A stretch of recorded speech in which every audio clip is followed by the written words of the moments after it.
हिताय योग TV. Behold the spiritual world.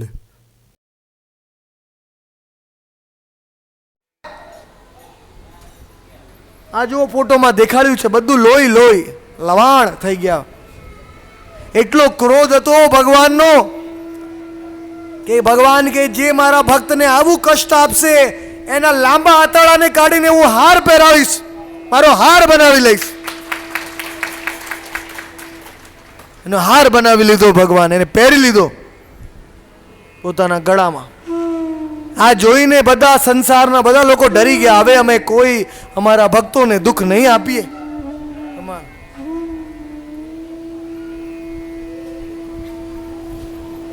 તે પ્રમાણે એટલા ક્રોધમાં આવી ગયેલા ભગવાન કે એને શાંત કરવું બહુ મુશ્કેલ. પછી હિરણ્યકશ્યપુના હજારો પુત્રો નરસિંહ ભગવાન ઉપર આક્રમણ કર્યું. હજારો પુત્રો આવ્યા તો નરસિંહ ભગવાનના પાછળથી હજારો હાથ નીકળ્યા અને એમના પણ નખોથી હજારો પુત્રોને પણ ફાડી નાખ્યા. એમના દરેક હાથમાં લોહી લોહી લોહી લોહી લોહી થઈ ગયું છે. બધા હાથોમાં લોહી લોહી લવાણ થઈ ગયા છે. ભગવાન શાંત નતા થતા. ત્યારે બ્રહ્માજીએ જોયું કે આ નરસિંહ ભગવાન શાંત નહીં થાય તો આખું બ્રહ્માંડ જ પ્રલય આવી જશે. કારણ કે અવાજ કરે તો બ્રહ્માંડનો પડદો પણ ફાટી જાય. તો બ્રહ્માજીએ લક્ષ્મીને કીધું જરા જઈને પોતાના પતિને શાંત કરો. તો મહાલક્ષ્મી નરસિંહ ભગવાન આગળ ગયા પણ એટલા ગુસ્સામાં હતા કે લક્ષ્મીને પૂછે તું કોણ છે? લક્ષ્મીને પણ ઓળખી નહીં, એટલો ગુસ્સો. ઉગ્ર નરસિંહ જગન્નાથપુરીમાં જ્યારે જગન્નાથની પ્રાણ પ્રતિષ્ઠા થઈ તો અગ્નિમાંથી ઉગ્ર નરસિંહ પ્રગટ થયા. એ ઉગ્ર નરસિંહની મૂર્તિ અત્યારે ત્યાં પ્રતિષ્ઠિત છે પુરીમાં. પણ એને જોવાથી આપણા મનમાં કોઈ પાપ વિચારો આવે તો આપણે મરી જઈએ. ઉગ્ર નરસિંહ, એ ઉગ્ર નરસિંહની મૂર્તિ સંન્યાસી લોકો જ પૂજા કરી શકે. બ્રહ્મચારી જે લોકો મન અંદરથી બહારથી પવિત્ર છે. તો એક દિવસ કોઈએ એમને અડી લીધું, પૂજા કરી તો તરત મરી ગયો. એવી રીતે ઘણા લોકો મરી ગયા ઉગ્ર નરસિંહની પૂજા કરતા કરતા. તો હવે ઉગ્ર નરસિંહને એ લોકો છુપાઈ દીધા છે. ઉગ્ર નરસિંહને પાછળ રાખે છે અને આગળ શાંત નરસિંહને રાખે છે. બોલો શાંત નરસિંહ દેવ કી. શાંત નરસિંહની પૂજા બધા કરી શકે છે પણ ઉગ્ર નરસિંહની પૂજા તો લક્ષ્મી પણ નથી કરી શકતી.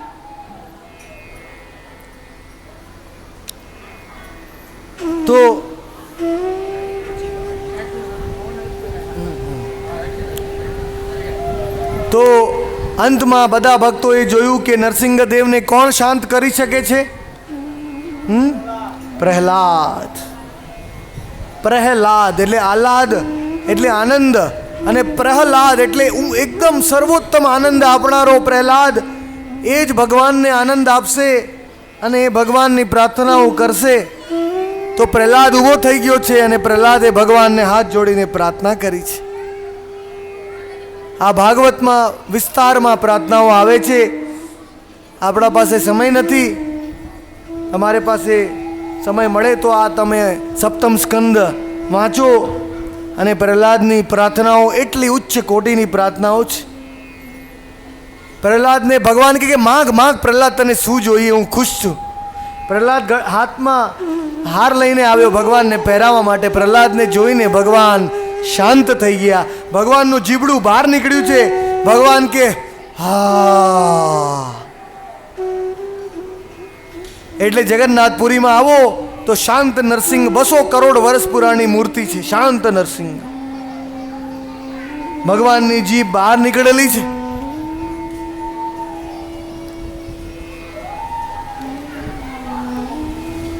તો પ્રહલાદને કે માંગ શું જોઈએ છે? પ્રહલાદ કે પ્રભુ તમે તો મને બિઝનેસમેન બનાવો છો. હું કંઈ માંગું તમારી ભક્તિના બદલામાં તો હું તો બનિયા બની જઈશ. બનિયા બનિયા એટલે શું ગુજરાતીમાં કહેવાય? વાણીઓ, વેપારી. મને કંઈ નથી જોઈતું ભગવાન, મારે તમારી ભક્તિ જોઈએ. બરાબર, તમારી ભક્તિ નહીં, તમારા ભક્તોની ભક્તિ જોઈએ છે. ભગવાન કે અરે એ તો તને ઓલરેડી મળી ગઈ છે, હજી કંઈ તો માંગ, કંઈ તો માંગ. હું તારા ઉપર એટલો પ્રસન્ન છું, તને કંઈ આપવા માંગુ છું. ભગવાન એના માથા ઉપર હાથ મૂકે છે. પ્રહલાદના માથા ઉપર હાથ મૂક્યો છે ભગવાને. કઈ માંગ? તો પ્રહલાદે કીધું ઠીક છે, તમે એટલો આગ્રહ કરો છો તો મને એ આપો કે મારા પિતાજી જે હિરણ્યકશ્યપુ છે, ભલે મોટા રાક્ષસ હતા પણ એમનો સંબંધ મારા સાથે હતો, એટલે એમનો ઉદ્ધાર થાય. મારા પિતાનો ઉદ્ધાર કરો હે ભગવાન. એટલે નરસિંહ ભગવાન હસવા લાગ્યા. અરે પ્રહલાદ, જે ઘરમાં વૈષ્ણવનો જન્મ થાય છે એના આગળની 10 પેઢીઓ, પાછળની 10 પેઢીઓ અને વચ્ચેની એક પેઢી, 21 પેઢીઓનો ઉદ્ધાર થઈ જાય છે. એટલે તારે માંગવું નહીં પડે, તારા પિતાજીનો ઓલરેડી મોક્ષ થઈ ગયો છે, મુક્તિ. એટલે બીજું કઈ માંગ? ભગવાન કે બીજું કઈ માંગ? ઓલરેડી 21 પેઢીઓનો ઉદ્ધાર થઈ ગયો.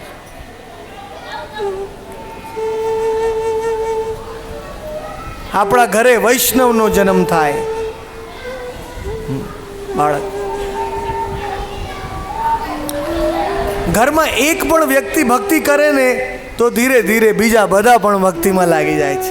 પણ એક વ્યક્તિને શરૂ કરવાનું છે,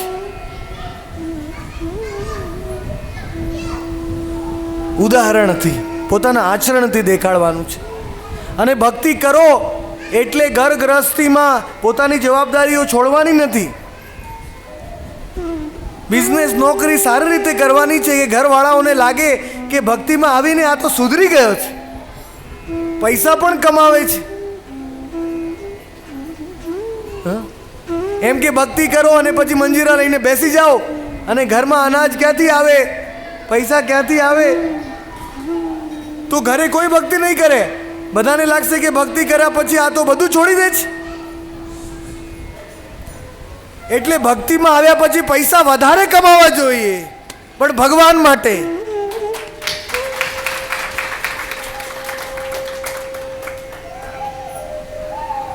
ભક્તિમાં આવ્યા પછી માતાજીઓ સારી રસોઈ બનાવવી જોઈએ, પણ ભગવાન માટે.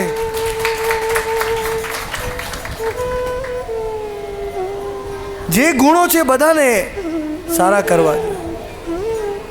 કારણ કે એક ભક્તનું કેવળ વચનો નથી સાંભળતા લોકો, ભક્તના ચરિત્રને જોવે છે.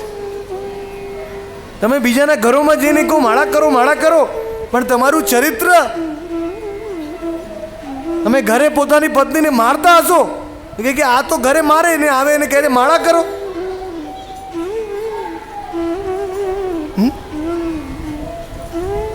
તો એટલે બધું જુએ, ભગવાનના ભક્તનું ચરિત્ર પવિત્ર હોવું જોઈએ, આચરણ સારું હોવું જોઈએ. એટલે હું જ્યારે કોલેજમાં હતો ને આજથી 20 વર્ષ પહેલાં IITમાં, ત્યારે મેં જ્યારે ભગવાનની ભક્તિ ચાલુ કરી ત્યારે મેં એવું વિચાર્યું કે બીજા વિદ્યાર્થીઓને કૃષ્ણ તરફ આકર્ષણ કરવા માટે મારે પહેલું નંબર આવવું પડશે.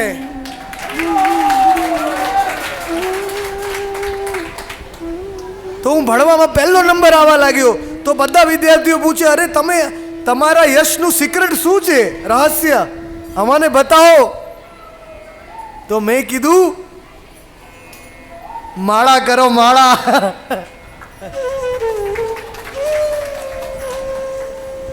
તો તમારી ખોટી આદતો છૂટી જશે, તો ભણવા માટે સમય વધારે મળશે અને જે વાંચશો એ યાદ રહી જશે માળાની શક્તિથી. સ્મૃતિ શક્તિ ખીલી જશે.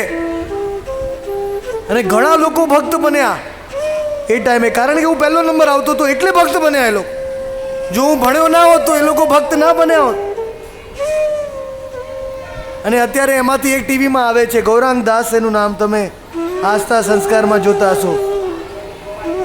એ ભક્ત બન્યો. પછી પૂનામાં એક મંદિર રાધેશ્યામ દાસ, એ ભક્ત બન્યા. અત્યારે કેટલા લોકોને કૃષ્ણનો પ્રચાર કરી રહ્યા છે એ લોકો. તો એટલે આચરણથી કેટલા આપણે ભક્તો બનાવી શકીએ છીએ, આપણા આચરણથી.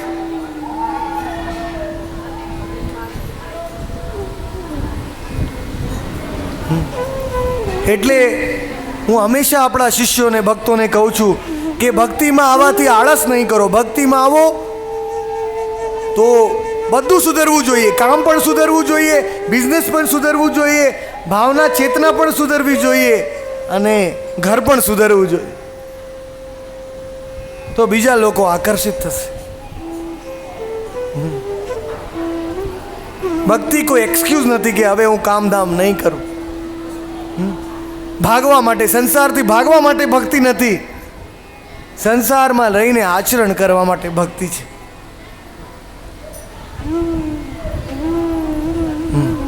કૃષ્ણ ભાવના ભાવિત સંતાન ઉત્પન્ન કરવા માટે ભક્તિ છે. એના માટે ભગવાન. તો એ પ્રમાણે નરસિંહ લીલાનો અંત થાય છે. પ્રહલાદે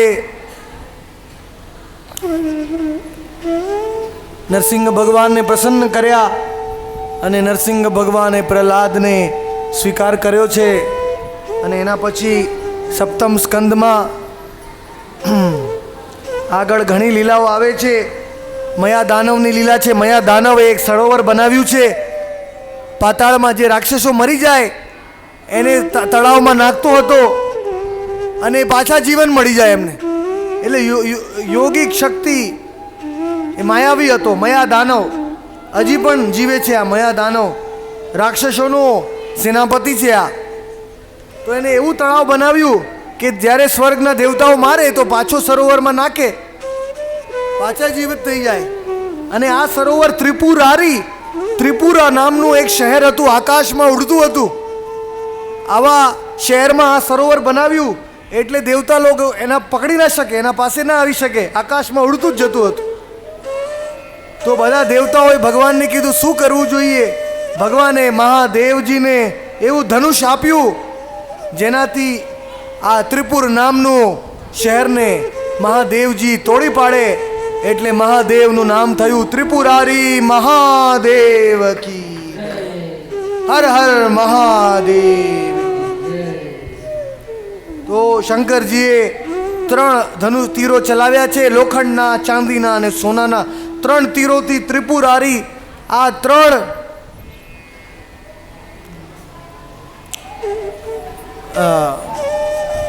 શું કહેવાય, માળ, 3 માળનું આ આખું શહેર, ઉડતું વિમાન, એને ધ્વંસ કરી નાખ્યો છે.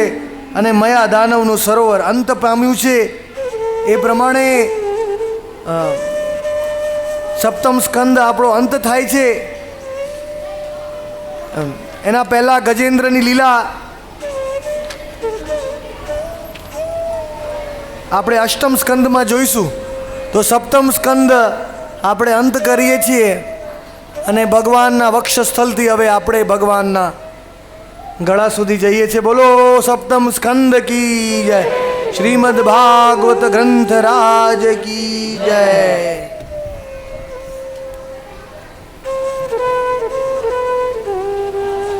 અષ્ટમ સ્કંદના ચિત્રો તો આપણે લાવેલા છે. અષ્ટમ સ્કંદના આરંભમાં આપણે ભાગવતની સ્તુતિ કરીશું. મારા પાછળ બોલો ઓમ નમો ભગવતે વાસુદેવાય.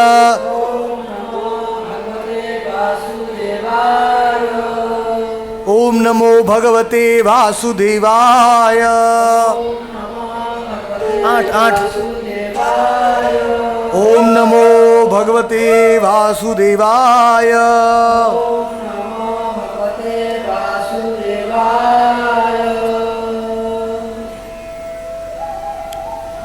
અષ્ટમ સ્કંદના શરૂમાં હું તમને બ્રહ્માંડનો સમય બતાવું. બ્રહ્માજી 100 વર્ષ જીવે છે. એમનો એક દિવસને એક કલ્પ કહે છે. એક કલ્પમાં 14 મન્વંતર આવે છે અને 14 એક મન્વંતરમાં 71 ચતુર્યુગ આવે છે અને એક ચતુર્યુગમાં સતયુગ, ત્રેતાયુગ, દ્વાપર યુગ અને કલયુગ આવે છે. અને એક ચતુર્યુગ 43,20,000 વર્ષનું છે. ચારે યુગ મળીને કલયુગ 4 લાખ વર્ષનું છે, દ્વાપર યુગ 8 લાખ વર્ષનું છે, ત્રેતાયુગ 12 લાખ વર્ષનું છે અને 16 યુગ 17 લાખ વર્ષનું છે. એટલે બધા મળીને 43,20,000 વર્ષનું ચક્ર ફરતું જ હોય છે ચતુર્યુગનું. અને એવા 71 ચતુર્યુગ થાય તો એક મન્વંતર પૂરો થાય છે. અને એવા 14 મન્વંતર પૂરા થાય તો બ્રહ્માજીના 12 કલાક પૂરા થાય છે. બ્રહ્મા કેટલું જીવે છે. અત્યારે બ્રહ્માજી બપોરનો ટાઈમ 7મું મન્વંતર ચાલુ છે. બ્રહ્મલોકમાં બ્રહ્માજી જમવા બેઠા છે અત્યારે. અને બ્રહ્માજી થાળીમાંથી પ્રસાદ કાઢીને આમ મોઢામાં નાખે, એમનો હાથ આમ જઈ રહ્યો છે. એટલી વારમાં તો પૃથ્વીમાં લાખો વર્ષ વીતી જાય છે.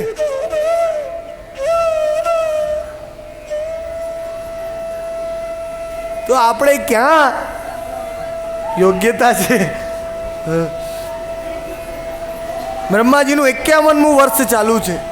50 વર્ષ સુધી નીલ માધવની પૂજા થાય છે જગન્નાથપુરીમાં. અને હવે બ્રહ્માજી 100 વર્ષ જીવે, બાકીના 50 વર્ષ જગન્નાથની પૂજા થાય છે પુરીમાં. તો એ પ્રમાણે બ્રહ્માજી 100 વર્ષ જીવે છે અને આખું બ્રહ્માંડ પણ 100 વર્ષો સુધી રહે છે બ્રહ્માજીના. અને પછી ભગવાન વિષ્ણુના શરીરમાં જતું રહે છે. આને ભગવાનની સૃષ્ટિ કહેવાય છે, ભૌતિક સૃષ્ટિ. આગળ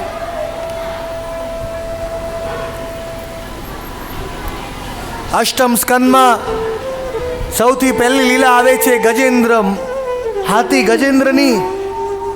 આ ગજેન્દ્ર નામનો હાથી પોતાના પહેલા જન્મમાં ઇન્દ્રદ્યુમ્ન નામનો રાજા હતો.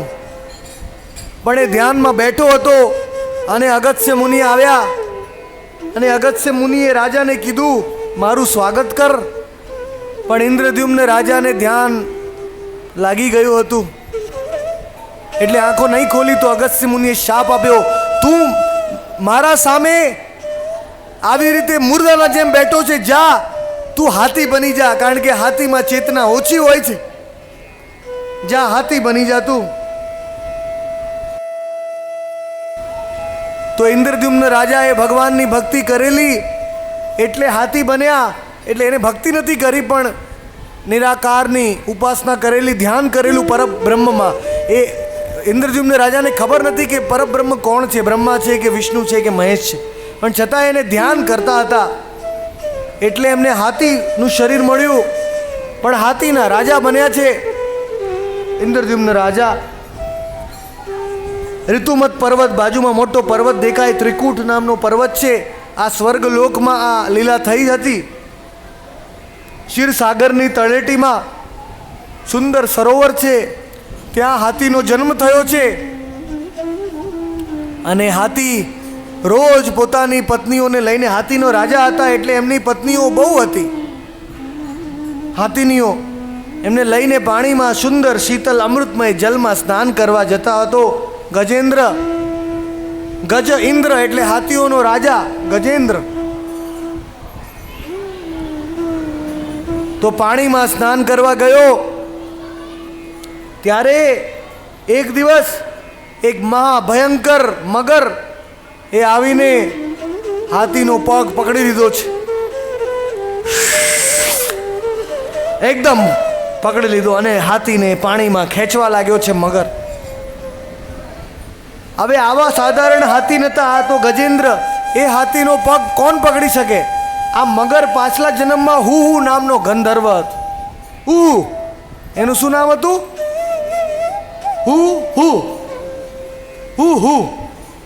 હું નામનો ગંધર્વ મગર બની ગયો. એને પણ શાપ મળ્યો તો બીજા ઋષિનો, મગર બની. તો એને હાથીનો પગ પકડી લીધો અને પગમાંથી લોહી આવવા લાગ્યું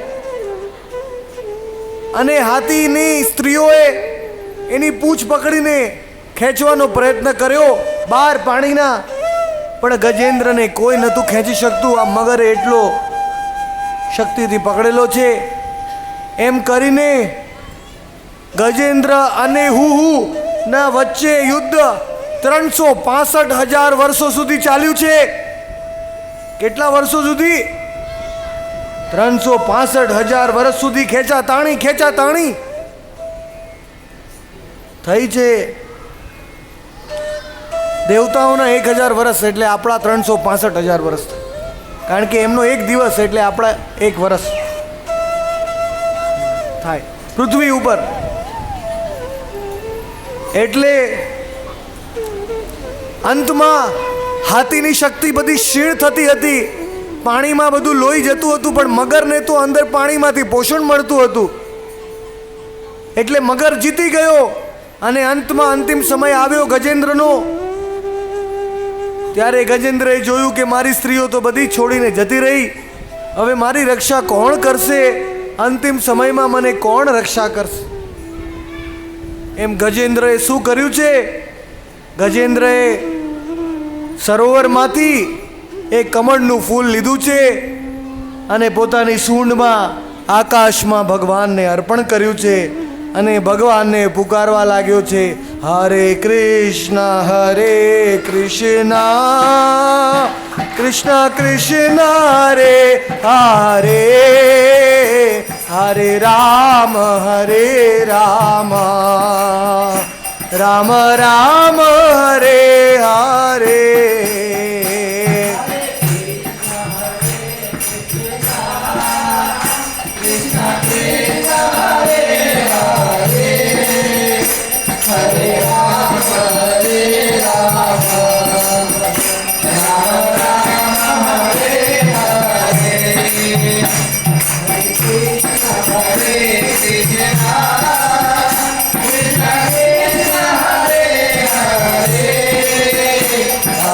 રામ હરે રામ રામ રામ હરે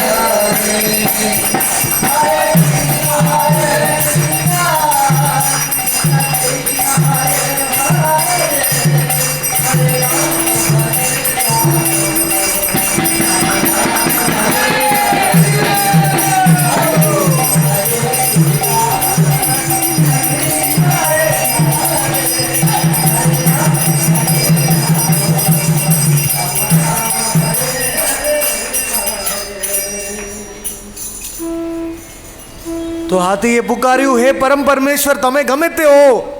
હાથીને ખબર નથી પરમ પરમેશ્વર કોણ છે. તમે ગમે તે છો, પણ મારી રક્ષા કરો. અને ગીતામાં ભગવાન કૃષ્ણ કહે છે, પત્રમ પુષ્પમ ફલમ તોયમ. બધા બોલો, પત્રમ પુષ્પમ ફલમ તોયમ यो मे भक्त्या प्रयच्छति तदहं भक्ति उपहरितम् अश्नामि प्रयतात्मनः.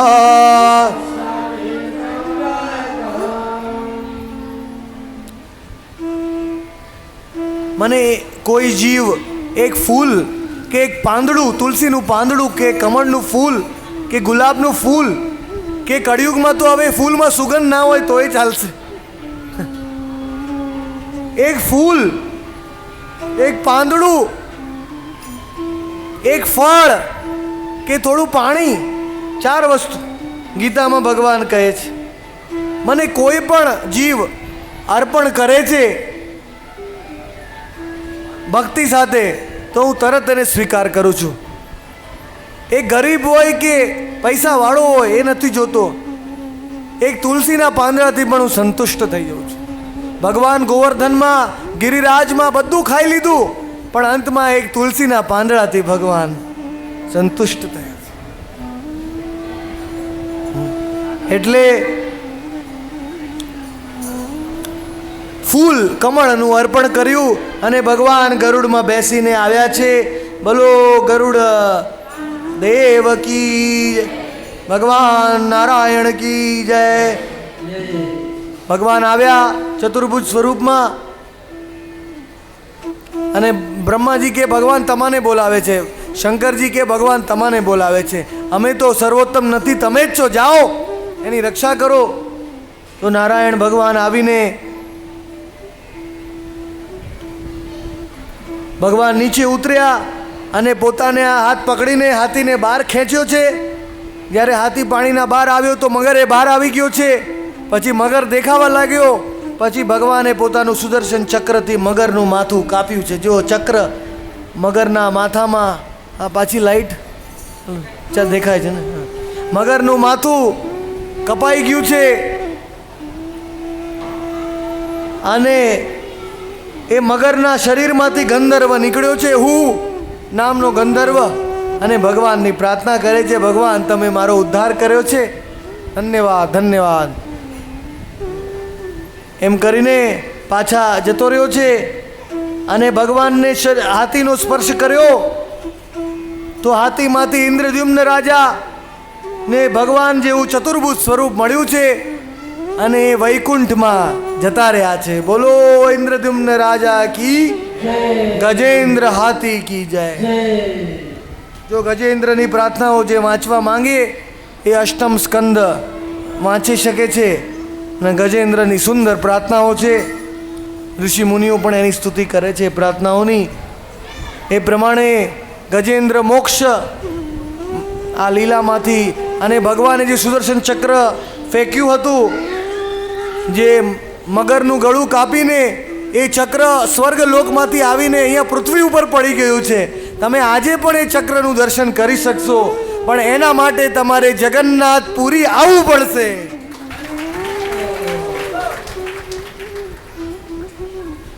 આ સુદર્શન ચક્ર સાક્ષાત જગન્નાથપુરીમાં આવીને પડી ગયું છે અને ચક્ર તીર્થ કહેવાય છે. મહાધામ છે પુરીમાં. ચક્ર તીર્થમાં જવાથી જ આપણા બધા પાપો ભસ્મ થઈ જાય છે. અને ચક્ર તીર્થમાં આખું ચક્ર ઠંડુ પડી ગયું છે. ગરમ ગરમ ચક્ર, અગ્નિની જ્વાલાઓ ઠંડી પડીને પથ્થર બની ગયું છે. અને વચ્ચે ચક્ર નારાયણ ભગવાન પદ્માસનમાં બેઠેલા છે. ચક્રના મધ્યમાં ચક્ર નારાયણ ભગવાન છે. પહેલા સોનાના હતા, પણ હવે ધીરે ધીરે સોનાના ભગવાન લઈ ગયા કોઈ. અને એ ચક્રની પ્રદક્ષિણા 4 વાર કરવાથી જીવનના બધા પાપ, બધા તકલીફો અંત પામે છે. બધા કષ્ટ, કોઈ પણ તમારા બધા શત્રુ પણ અંત પામે છે. એટલે કોઈ તમને સતાવી નહીં શકે જીવનમાં, જે ચક્રની 4 વાર પ્રદક્ષિણા કરે. એટલું સુંદર ધામ છે. હવે આગળ આપણે વધીએ અષ્ટમ સ્કંદની લીલાઓમાં. આગળ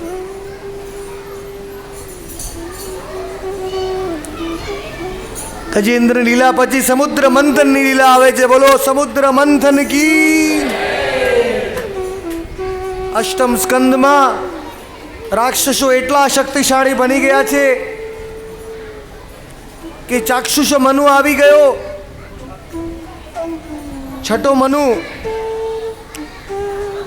અને શ્રાદ્ધ દેવનો પુત્ર વિવસ્વાન, એ 7મો મનુ થયો છે. ત્યારે રાક્ષસો એટલા શક્તિશાળી થઈ ગયા કે દેવતાઓએ ભગવાનને વિનંતી કરી કે અમને અમૃત પીવડાવો, અમૃત પીવડાવશો તો અમે અમર બની જશું અને પછી અમે રાક્ષસો સાથે યુદ્ધ કરી શકીશું. તો ભગવાને કીધું કે આ અમૃત મંથન કરવા માટે, સમુદ્ર મંથન કરવા માટે રાક્ષસોની પણ સહયોગ જોઈશે. રાક્ષસો વગર મંથન કોણ કરશે? એટલે રાક્ષસોનું પણ લાલચ આપો કે સમુદ્રમાંથી અમૃત નીકળશે, એ પણ તમને પણ મળશે. એટલે રાક્ષસોને પણ લાલચ આપી કે અડધું અમૃત તમાને, અડધું અમૃત અમાને. પણ જો રાક્ષસો અમૃત પી લે તો મહા અન્યાય થઈ જાય. એ લોકો ક્યારે મરે નહીં. એટલે અમૃત મંથન કરવા માટે આખા સમુદ્રને વલોવા માટે તો પેલું જોઈએ ને, શું કહેવાય, હા, વલોણું જોઈએ, રવૈયું, ઘણા નામો છે એના, એ જોઈએ. તો બધા લોકોએ કીધું કે શું કરીએ? તો મંદરાચલ પર્વત, આખા બ્રહ્માંડનો સૌથી મોટો પર્વત, આખા સોનાનો પર્વત, આ લઈ જઈએ. તો બધા રાક્ષસોને દેવતાઓ ઉઠાવવા લાગ્યા, પણ જ્યારે મંદરાચલને ઉઠાવતા હતા બધા મરી ગયા, કારણ કે એનું વજન એટલું બધું કે ઉઠાવી ના શકે. ત્યારે ભગવાને જોયું કે સમુદ્ર મંથન નહીં થાય તો દેવતાઓને વિજય નહીં મળે, એટલે ભગવાન ગરુડ પર બેસીને આવ્યા અને એક હાથથી મંદરાચલને એવી રીતે ઉપાડ્યો જેવી રીતે હાથી એ કમળનું ફૂલ ઉપાડે છે. ભગવાને મંદરાચલને હાથમાં ઉપાડી લીધો છે અને ગરુડમાં, આખા મંદરાચલને ગરુડજીના ઉપર મૂક્યો છે આગળ, અને આખા ગરુડ ઉપર મંદરાચલ પર્વતને મૂકીને ભગવાન આકાશમાં ઉડ્યા છે, સમુદ્રના તરફ ગયા છે. ગરુડજીની શક્તિ પણ અલૌકિક છે, આખા મંદરાચલને ઉઠાવી શકે છે. અરે જે અનંત કોટી બ્રહ્માંડના નાથ, જેના અંદર આખું બ્રહ્માંડ છે, એને ઉઠાવે છે તો મંદરાચલની શું વાત છે? બોલો ગરુડ દેવ કી. તો મંદરાચલને ઉઠાવીને ભગવાન આવ્યા, સમુદ્રમાં મંદરાચલને પધરાવ્યો છે અને તલાતલ રસાતલ નીચેના 7 લોકોમાંથી રસાતલમાંથી વાસુકી નાગ આવ્યો છે. એ વિલોવા માટે દોરી તો જોઈએ, રસ્સી. તો વાસુકી નાગ રસ્સી બની ગયો છે, હા, નેત્રો. અને એક સાઈડ દેવતાઓ અને બીજી સાઈડ રાક્ષસો એને વિલોવે છે.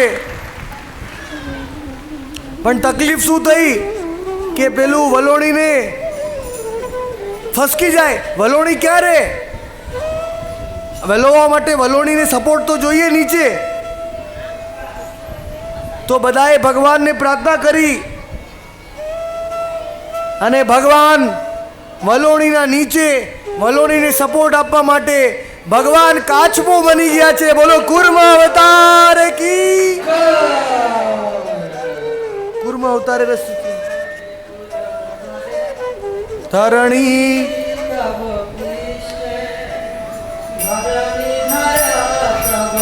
ચક્ર ગરીશ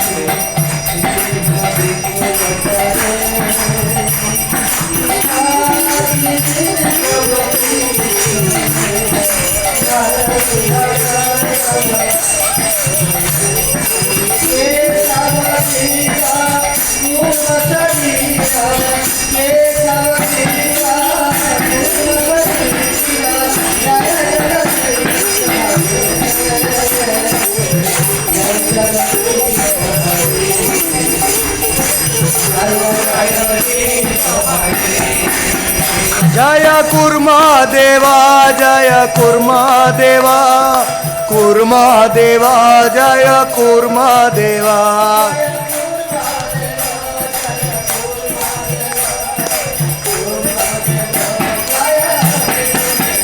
हरि बोल हरि बोल हरि बोल हरि बोल ताई गौर हरि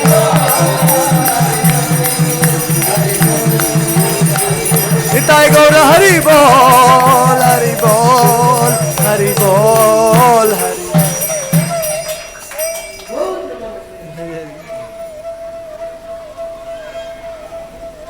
પણ બીજો પ્રોબ્લેમ થઈ ગયો સમુદ્ર મંથનમાં કે ભગવાન તો કાચબો બની ગયા અને મંદરાચલ પર્વત એમના ઉપર મૂકી દીધો અને વાસુકી નાગ બની ગયો, નેત્રો બની ગયો. પણ ભગવાનની પીઠ બહુ ચીકણી હતી. કુર્મ કાચબાની પીઠ તો બહુ ચીકણી હોય એટલે મંદરાચલ પર્વત ફસકી જવા લાગ્યો. ચાલુ છે હા, ઓહો,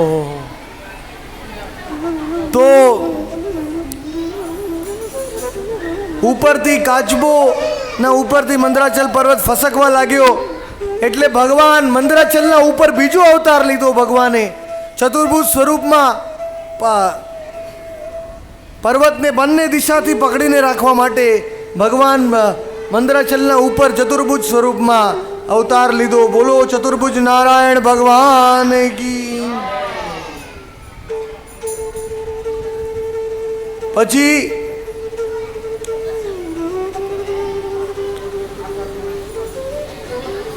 સમુદ્ર મંથન ચાલુ થયું.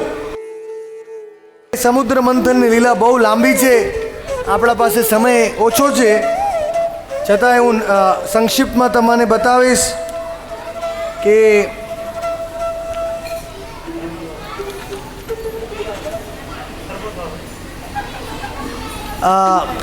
સમુદ્ર મંથનમાંથી દેવતાઓ એ મંથન ચાલુ કર્યું તો સૌથી પહેલા તો સારી વસ્તુ નીકળે એના પહેલા શું નીકળે? હલાહલ વિષ નીકળે છે.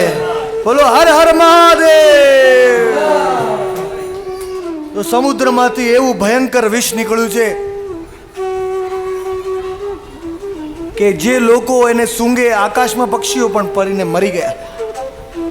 તો બધા દેવી દેવતાઓ ભગવાન પાસે ગયા. ભગવાન કીધું કે મારા પરમ ભક્ત, મારા ગુણ અવતાર મહાદેવજી પોતે આ વિષને પી લેશે, કારણ કે એમનું ધૈર્ય, એમની ભક્તિ, એમની સાધન, એમની ભજન પરાકાષ્ઠા છે. એમની ભક્તિના દ્વારા, એમની સમાધિના દ્વારા એ વિષ પી લેશે અને ગળામાં જ અટકાવી દેશે. એટલે એમનું નામ થશે બોલો નીલકંઠ મહાદેવ કી. બોલો નીલકંઠેશ્વર મહાદેવ.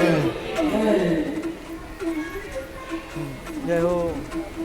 ગંગાગીરીજી મહારાજ પધારે છે. હા, બહુ આભાર, ધન્યવાદ.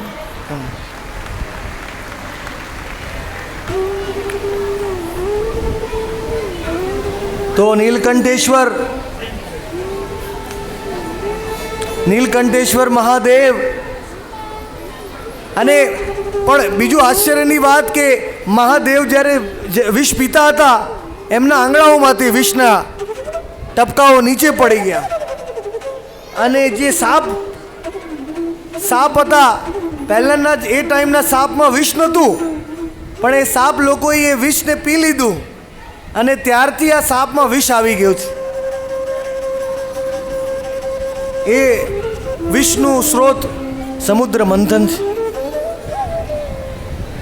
અને શંકરજીએ વિષ પી લીધું. પછી સમુદ્રમાંથી સુરભી ગાય નીકળી છે, ઋષિ મુનિ લઈને એને જતા રહ્યા છે. એના પછી ઘોડો નીકળ્યો છે ઉચ્ચૈશ્રવા નામનો. એ ઘોડો બળી મહારાજને જોઈતું હતું, પણ ઇન્દ્રએ કીધું કે તું નહીં લે. એના પ્રકારે ઐરાવત નામનો હાથી નીકળ્યો. ઉચ્ચૈશ્રવા બલીને આપી દીધો. ઐરાવતનો હાથી સમુદ્ર મંથનમાંથી નીકળ્યો, ઇન્દ્રએ લઈ લીધો. 4 દાંત છે એના પછી કૌસ્તુભ મણિ નીકળ્યું છે અને પદ્મરાગ મણિ નીકળ્યું છે. ભગવાને બંને મણિ પોતે લઈ લીધા છે, કૌસ્તુભ મણિ અને પદ્મરાગ મણિ. અને પછી પોતાના વક્ષસ્થલમાં ધારણ કર્યા. પછી અપ્સરાઓ નીકળી છે સમુદ્રમાંથી. અપ્સરાઓ સોનાના દાગીના પહેરીને એ અપ્સરાઓ ધીરે ધીરે ચાલતી હતી. દેવતાઓએ લઈ લીધી છે એમને. એના પછી સમુદ્ર મંથનમાંથી આગળની સ્લાઇડ. સમુદ્ર મંથનમાંથી સાક્ષાત લક્ષ્મી દેવી નીકળ્યા છે. બોલો મહાલક્ષ્મી કી જય. લક્ષ્મી નારાયણ જય. લક્ષ્મી નારાયણ, લક્ષ્મી નારાયણ જય. લક્ષ્મી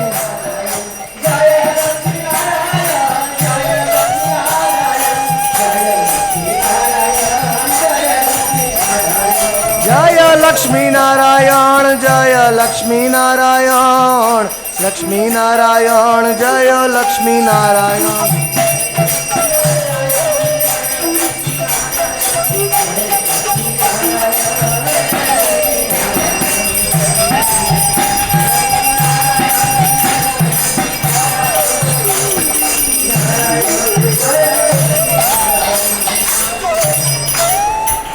મહાલક્ષ્મીનું અલૌકિક સૌંદર્ય જોઈને બધા દેવી દેવતાઓ અને રાક્ષસ લોકો મહાલક્ષ્મી તરફ આકર્ષિત થયા છે. સુંદર સિંહાસન ઉપર મહાલક્ષ્મીને બેસાડ્યા છે અને બધા કહે મારા સાથે લગ્ન કરો, મારા સાથે લગ્ન કરો. બધા દેવી દેવતાઓ મહાલક્ષ્મીને કહે મારી પત્ની બનો. મહાલક્ષ્મીના હાથમાં એક હાર હતો, જેને હાર પહેરાવે એના સાથે જ લગ્ન કરે છે.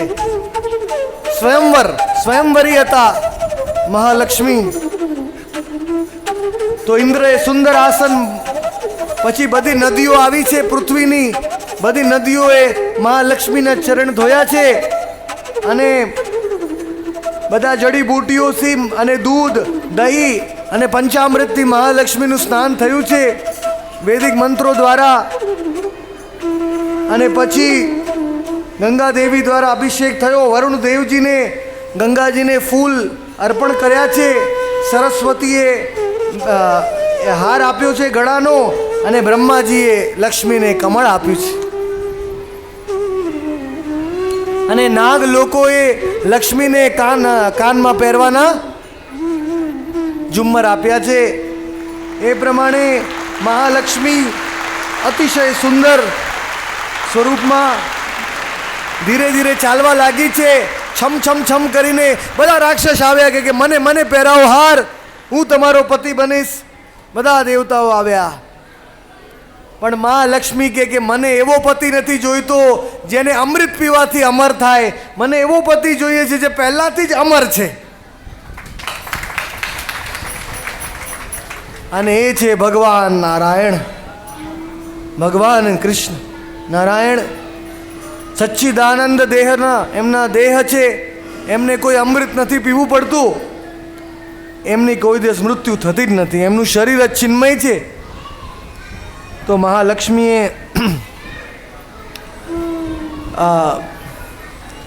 ભગવાનને ચૂન્યા છે. એ પ્રમાણે પાછું સમુદ્ર મંથન ચાલુ થયું. વારુણી નીકળ્યા. વારુણી એટલે દારૂ, મદિરા. સ્વર્ગલોકમાં એને વારુણી કહેવાય. પૃથ્વી ઉપર એ સમુદ્ર મંથનમાંથી નીકળ્યા. રાક્ષસ લોકોને બહુ ગમી ગયું એટલે રાક્ષસ લોકો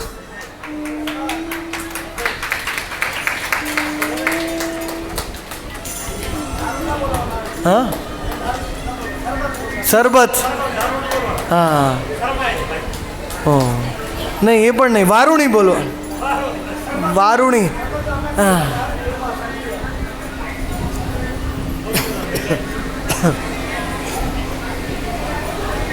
તો એ પ્રમાણે રાક્ષસ લોકોએ લઈ લીધા. એના પછી ધન્વંતરી નીકળ્યા છે.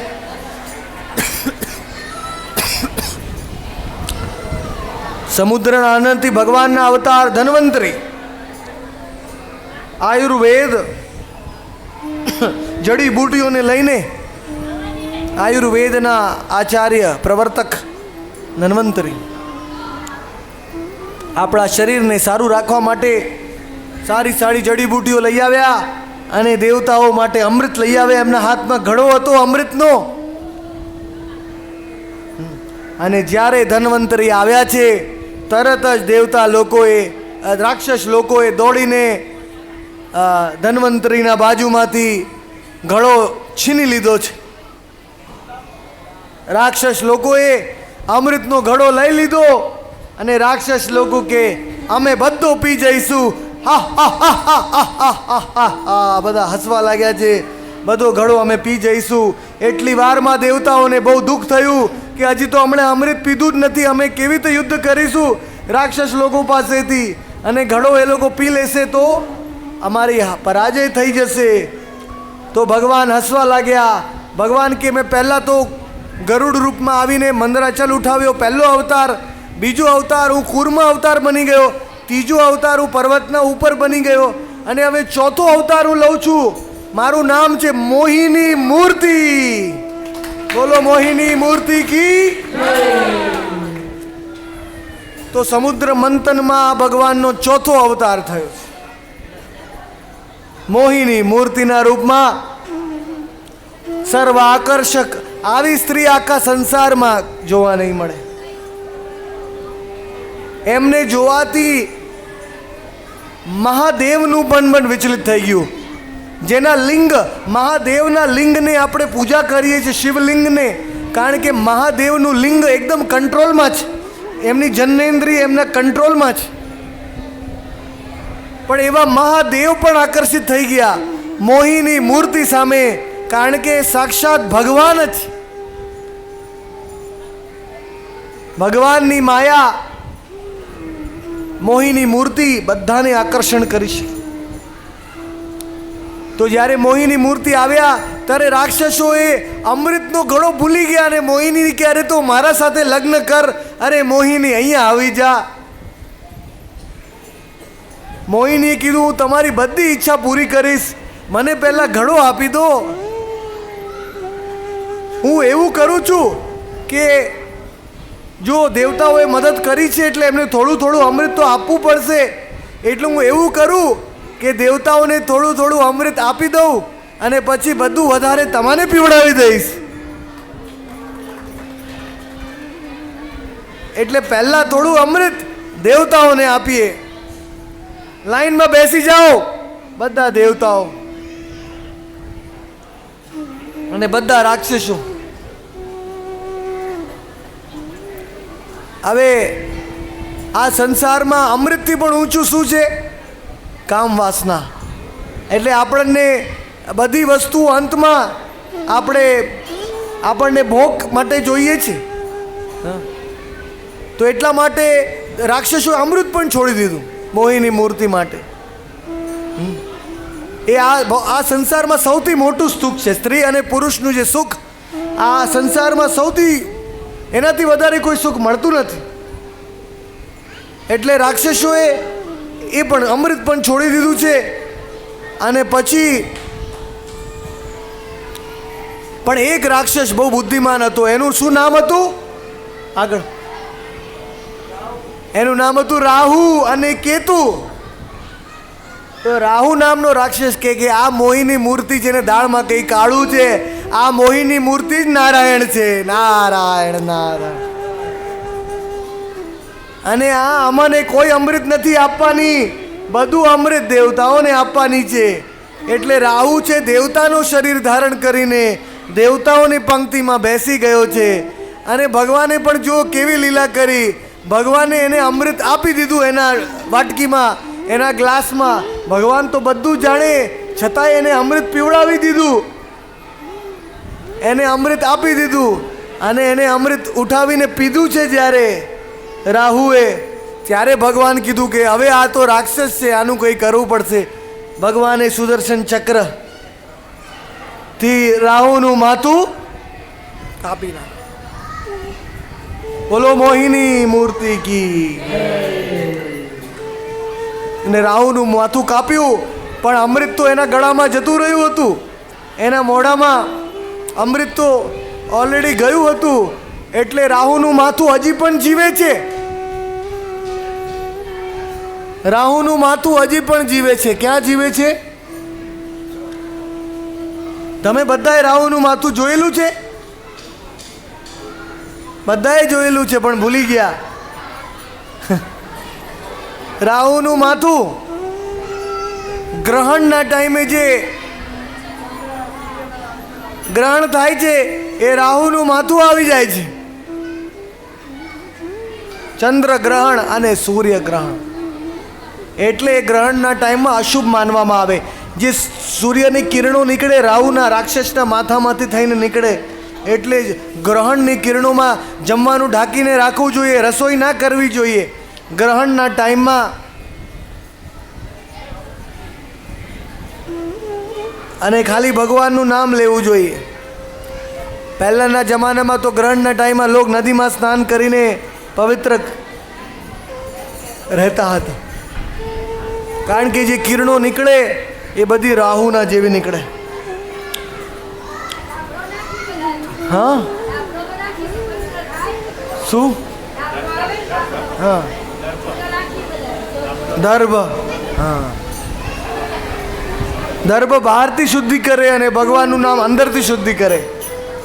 એટલે ગ્રહણ થાય ત્યારે ભગવાનનું નામ વધારે લેવું જોઈએ. હરે કૃષ્ણ કૃષ્ણ કૃષ્ણ કૃષ્ણ હરે હરે રામ હરે રામ રામ રામ હરે. તો સમુદ્ર મંથન આગળ આગળ સ્લાઇડ ની લીલા બધું અમૃત મોહિની મૂર્તિએ ભગવાનને આપ્યું. શંકરજી મોહિની મૂર્તિ પાછળ દોડ્યા છે અને એમના વીર્ય નીચે પડી ગયું. એનાથી અશ્વિની કુમાર આદિ મહાપુરુષોનો જન્મ થયો છે. અને શંકરજી એ દેખાડ્યું સંસારને કે મારા ઉપર પણ ભગવાન કૃષ્ણ છે. હું પણ મોહિત થઈ જાઉં છું, પણ ભગવાન કૃષ્ણ કોઈ દિવસ મોહિત નથી થતા. અને પછી જ્યારે રાક્ષસોએ જોયું કે હવે અમૃત અમાને નહીં મળે, ત્યારે ભયંકર યુદ્ધ આરંભ થયું છે. આવું યુદ્ધ તો કોઈએ નથી જોયું. બલિ મહારાજ રાક્ષસોના રાજા હતા. આકાશમાં, પાતાળમાં, જમીન ઉપર આગ, ધુમાડો, અગ્નિ, અસ્ત્ર શસ્ત્રનો પ્રહાર અને મહાભયંકર દેવતાઓનું યુદ્ધ આરંભ થયું છે. ઐરાવતના હાથીમાં બેસીને ઇન્દ્રને બહુ શક્તિ મળી. 4 દાંત છે ઐરાવતના. અને ઇન્દ્ર પોતાના વજ્રથી કોન્ફિડન્સ આવી ગયો છે, કારણ કે ઇન્દ્રે અમૃત પી લીધું છે. એટલે હવે ડરવાની કોઈ વાત જ નથી, કોઈ હરાવી નહીં શકે. તો એ પ્રમાણે અંતમાં ભગવાન આવ્યા છે. તો પણ રાક્ષસોએ એવું યુદ્ધ કર્યું કે ઘણા દેવતાઓને મારી નાખ્યા, કારણ કે બહુ ક્રોધિત થઈ ગયા રાક્ષસો. તો ભગવાન ગરુડમાં બેસીને બધા દેવતાઓ ઉપર દૃષ્ટિ કરી પાછા જીવિત થઈ ગયા છે દેવતાઓ. બોલો ભગવાન નારાયણ દેવ કી જય. ભગવાન દેવતાઓને પગ પગ ઉપર રક્ષા કરે છે. એવા પ્રભુ છે જે ભગવાનની ભક્તિ કરે એની ભગવાન રક્ષા કરે છે. અને મહાદેવે મોહિની મૂર્તિ પાછળ દોડ્યા છે. અને શંકરજી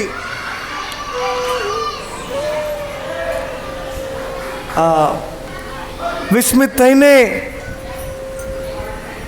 પછી ભગવાને શંકરજીને ઉઠાવીને આલિંગન કર્યું છે. કે ભગવાને કીધું, શંકર, હું તને મારી માયા દેખાડવા માંગતો હતો અને તારે મારી માયા જોવી હતી, તો તે માયા જોઈ લીધી. દૈવ્યા એશ ગુણમયી મમ માયા દુરત્યા.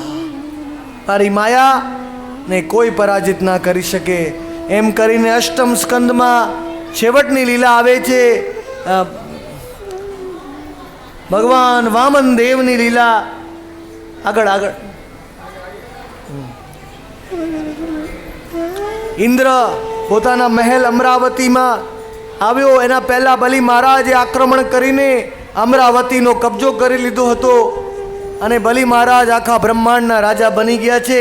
ઇન્દ્રને છોડીને જવું પડ્યું હતું. એટલે અંતમાં ભગવાનને પ્રાર્થના કરી છે. અને એ સમયે કશ્યપના પુત્ર તરીકે ભગવાને પાછો જન્મ લીધો છે. વારંવાર દેવતાઓની પ્રાર્થના સાંભળીને બલિ મહારાજ પાસેથી બધું પાછું લઈ લેવા માટે ભગવાને બટુક બ્રાહ્મણના રૂપમાં જન્મ લીધો છે. બોલો વામન દેવ ભગવાન કી. બહુ અલૌકિક સ્વરૂપ છે આ વામન દેવનું. સોના જેવી કાંતિ છે. બિલકુલ એક હરણની છાલ પહેરેલી છે વામન દેવે. અને વામન અવતારમાં પહેલા અદિતિએ અનેક પ્રકારની તપસ્યા કરી, પછી વામન ભગવાનનો જન્મ થયો છે. અને વામન ભગવાનને પાછળ ઘણા દેવી દેવતાઓએ બધા ભેટ આપી છે. પાછળ દંડ આપ્યું, કમંડળું આપ્યું છે. વામન દેવને ચામર ઉપર ચામર, ઇન્દ્ર ચામર ઢુલાવીને ઉપર બેઠો છે. છત્ર છે. બધા દેવી દેવતાઓએ વામન દેવને અલગ અલગ વસ્તુઓ ભેટમાં આપી છે. અદિતિએ કપડું આપ્યું, અંદરનું કોપિન આપ્યું છે. અને ઇન્દ્રએ છત્રી આપી, બ્રહ્માએ કમંડળું આપ્યું, સપ્ત ઋષિઓએ કુશનું ઘાસ આપ્યું, સરસ્વતીએ રુદ્રાક્ષની માળા આપી છે, કુવેરે માટલું આપ્યું છે અને પાર્વતીએ પહેલું દાન આપ્યું છે વામનદેવ. તો એમ કરીને વામનદેવ તરત જ સભામાંથી નીકળી પડ્યા છે બલિને મળવા માટે, એમનો ઉદ્દેશ્ય માટે. અને બલિની સભામાં આવીને બેઠા. આખો પ્રકાશ આવી ગયો છે બલિ મહારાજની સભામાં. અને બલિ મહારાજે વામનદેવને આસન આપીને, તમે બ્રાહ્મણ છો, તમને શું જોઈએ માંગો, હું તમને દક્ષિણા આપું છું. તો ત્યારે બલિના ગુરુ શુક્રાચાર્ય આવ્યા. શુક્રાચાર્ય કે અરે બલિ મૂર્ખ, આમને તું દક્ષિણા નહીં આપતો, આ તો સાક્ષાત નારાયણ છે, તારું બધું લઈ લેશે, તારું બધું લઈ લેશે. તો બલિ મહારાજ બલિના સાઈડમાં જો શુક્રાચાર્ય ઊભા છે, ના પાડે છે, ના, ગુરુને નહીં આપો, ભગવાનને નહીં આપો. તો બલિ શુક્રાચાર્યને જોઈને કે અરે ગુરુ, તમે ગુરુ છો કે ગોરુ છો? સંસ્કૃતમાં ગુરુ એટલે ગુરુ અને ગોરુ એટલે ગાય. ગુરુનું કર્તવ્ય છે શિષ્યને ભગવાન તરફ લઈ જવા. અને મારા સામે જો અગર ભગવાન આવીને બેઠા છે અને બધું માંગે છે તો આપવામાં શું તકલીફ છે? બોલો બલિ મહારાજ કી. તમે મને ભગવાનના વિરુદ્ધ જ્ઞાન આપો છો એટલે તમે ગુરુ નથી. તમારી નોકરીમાંથી તમને છુટકારો આપું છું, આજે જાઓ. એટલે વેદોમાં કીધું છે કે ગુરુ જો આપણને ભગવાન કૃષ્ણ તરફ ના લઈ જાય તો એ ગુરુ ગુરુ નથી. જો ગુરુ કે મારી પૂજા કરો, મને આપો, હું જ ભગવાન છું, હું જ બધું છું, તો એવા ગુરુનો આપણે ત્યાગ કરી શકીએ છીએ. જેમ શુક્રાચાર્યએ કર્યો છે, બલિ મહારાજે કર્યો છે શુક્રાચાર્યનો ત્યાગ. કારણ કે GOD ગોડ અને DOG ડોગ. ઇંગ્લિશ જાણો છો? GOD ગોડ કહે છે. તો જે ગુરુ પોતાને GOD ગોડ કહે છે એ એકચ્યુઅલી DOG ડોગ છે.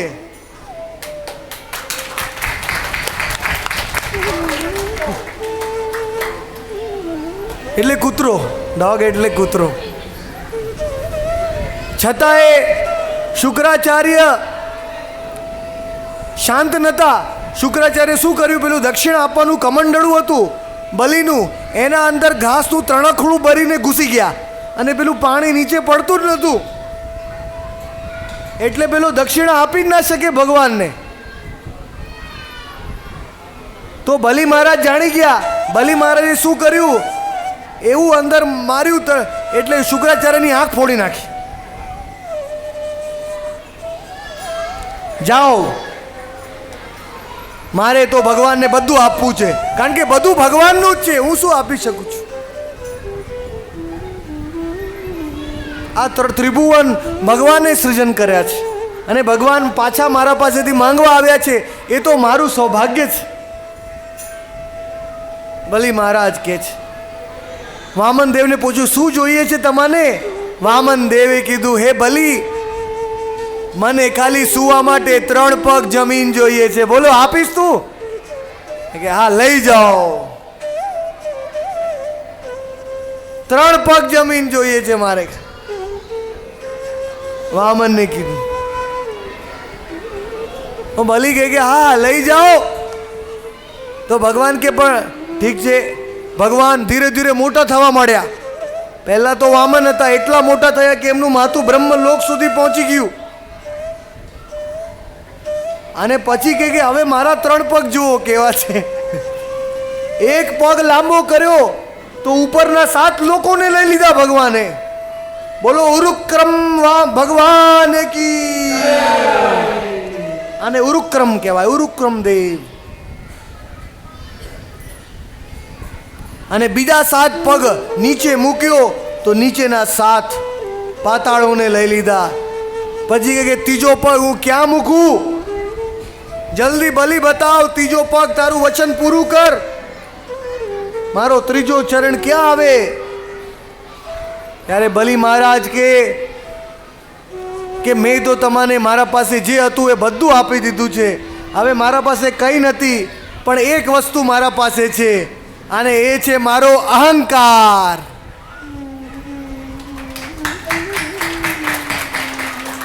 તાળી વગાડશો તો અહંકાર ઓછો થશે.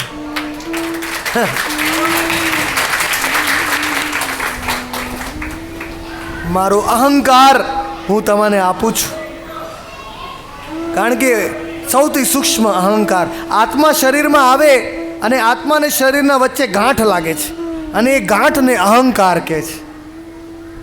અહંકારના કારણે આપણે વિચારીએ છીએ કે મારું નામ આ છે અને હું આ છું.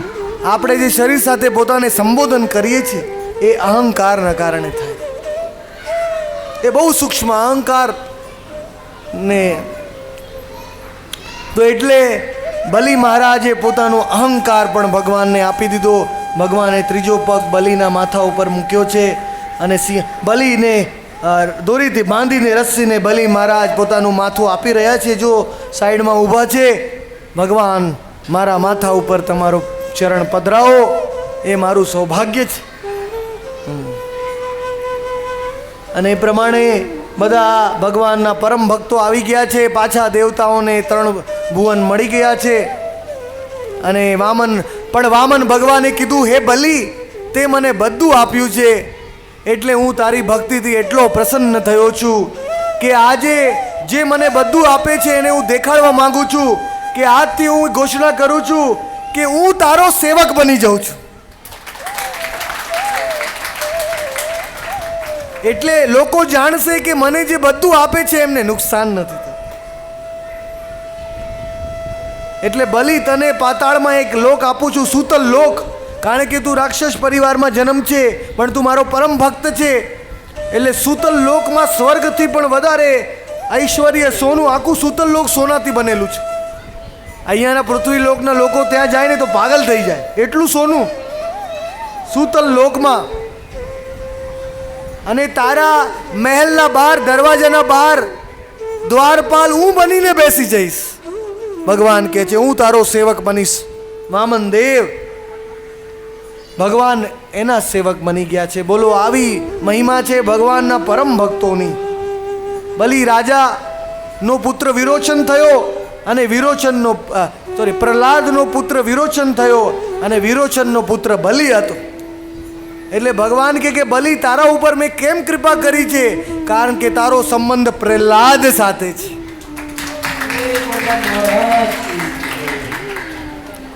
તો એમ કરીને બલિ રાજાનું સૂતલ લોકમાં બેઠેલા છે. અને આગળ અષ્ટમ સ્કંદની અંતિમ લીલા આવે છે, મત્સ્ય અવતારની. બોલો મત્સ્ય ભગવાન કી. મત્સ્ય અવતારમાં સત્યવ્રત મુનિ ચાક્ષુષ મન્વંતર અંત થવા આવ્યો અને વૈવસ્વત મન્વંતર વચ્ચે પ્રલય આવી ગયો. બધા લોકો પાણીમાં ડૂબવાના હતા. એટલે સત્યવ્રત મુનિ પૂજા કરતા હતા. એમના હાથમાં એક માછલી આવી ગઈ. પાણી આચમન કરતા કરતા અને માછલી આવી ગઈ તો માછલીને પાણીમાં નાખે તો માછલી બોલવા લાગી, અરે મને કેમ પાણીમાં નાખો છો? હું તો તમારા પાસે આવી છું, મને ધ્યાન રાખો. તો સત્યવ્રત મુનિ માછલીને ઉપાડીને પોતાના ઘરે લાવ્યા, માટલામાં મૂકી. પણ એક જ દિવસમાં માછલી એટલી વધી ગઈ કે માટલું ફૂટી ગયું. સત્યવ્રત મુનિને કે મને થોડું મોટી જગ્યા જોઈએ છે રહેવા માટે, કૃપા કરીને મને બીજી જગ્યા આપો. તો સત્યવ્રત મુનિ એને મોટા બાલડીમાં મૂકી દીધી તો એ પણ મોટી થઈ ગઈ. પછી સત્યવ્રત મુનિ એને તળાવમાં લઈ ગયા, એક કૂવામાં લઈ ગયા, કૂવામાં નાખી દીધું. એ કૂવો ત્યાં ભાંડીર વનમાં કૂવો છે, વેણુકૂપ, ત્યાં મત્સ્ય અવતારને નાખી દીધા. તો એ કૂવો મોટો થઈ ગયો, માછલી મોટી થઈ ગઈ. હવે કે મને નદીમાં નાખો, તો મત્સ્ય ભગવાનને નદીમાં નાખી દીધા. પણ એટલા મોટા થઈ ગયા મત્સ્ય ભગવાન કે નદી પણ નાની પડવા લાગી છે. અને અંતમાં સત્યવ્રત મુનિએ માછલીને સમુદ્રમાં નાખ્યા છે અને એટલી વિશાળ માછલી થઈ ગઈ છે. ધીરે ધીરે ભગવાન મત્સ્ય અવતાર પોતાને વધારવા લાગ્યા છે અને મત્સ્ય અવતાર એટલા વિશાલ બનીને પૃથ્વીના બધી જડીબૂટીઓ બધા વેદોને બચાવવા માટે આગળ આવ્યા છે. એટલી વિશાળ માછલી બની ગયા કે સમુદ્રના એ માછલીનો આકાર 1,010,00,000 યોજન એટલે 80 લાખ માઇલ લાંબી માછલી જોઈ છે તમે? 80 લાખ લાંબી માઇલ માછલી મત્સ્ય અવતાર બની ગયા. પ્રલય નહીં,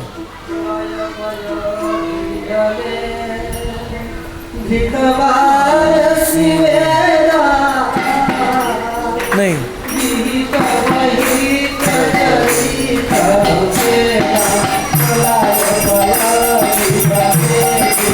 માનસી વેદ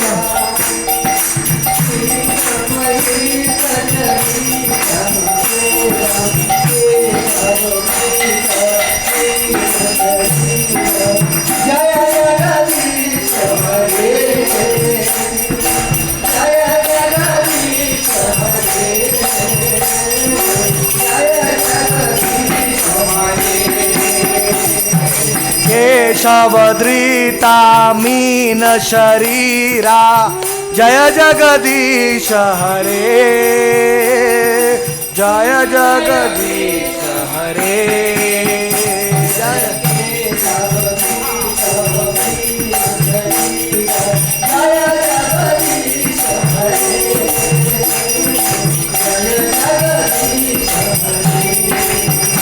जय मत्स्य देव जय मत्स्य अवतार, मत्स्य अवतार जय मत्स्य अवतार.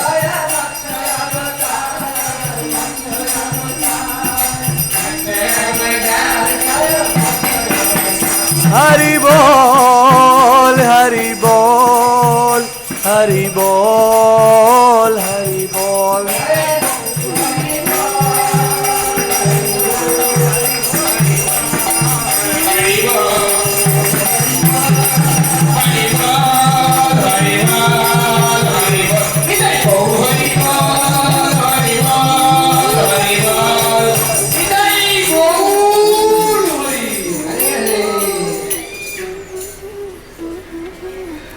તો ભગવાનના માથા ઉપર એક લાંબુ સૂંઢ શું કહેવાય એક ઉગ્યું છે, જેનાથી જે બોટ નૌકાને બાંધી આગળ નૌકાને બાંધીને એ નૌકામાં દરેક વેદોને અને જડીબૂટીઓને અને બધી વસ્તુઓને સપ્ત ઋષિઓને એક મન્વંતરમાંથી બીજા મન્વંતરમાં લઈ જવા પડે, નહીં તો બીજા મન્વંતરમાં સૃષ્ટિ કોણ કરે, સૃષ્ટિ કોણ ચાલુ રાખે? એટલે બધું પ્રલયમાં ડૂબી ગયું. ત્યારે મત્સ્ય અવતારે આ બધાની રક્ષા કરી છે, બધાને નૌકામાં બેસાડીને લઈ ગયા છે. અને સત્યવ્રત મુનિએ બીજો યુગ ચાલુ કર્યો છે. આગળ વૈવસ્વત મનુ આવ્યો છે અને સત્યવ્રત મુનિનો બીજો જન્મ વૈવસ્વાનના પુત્ર રૂપે વૈવસ્વત મનુના રૂપમાં થયો છે, જે વૈવસ્વત મનુ અત્યારે ચાલી રહ્યો છે. એમ કરીને આપણે ભાગવતના અષ્ટમ સ્કંદનો અંત કરીએ છીએ. ભગવાનની પૂજાઓનો અંત થાય છે. બોલો શ્રીમદ ભાગવત ગ્રંથ રાજ કી જય, બોલો અષ્ટમ સ્કંદ કી જય.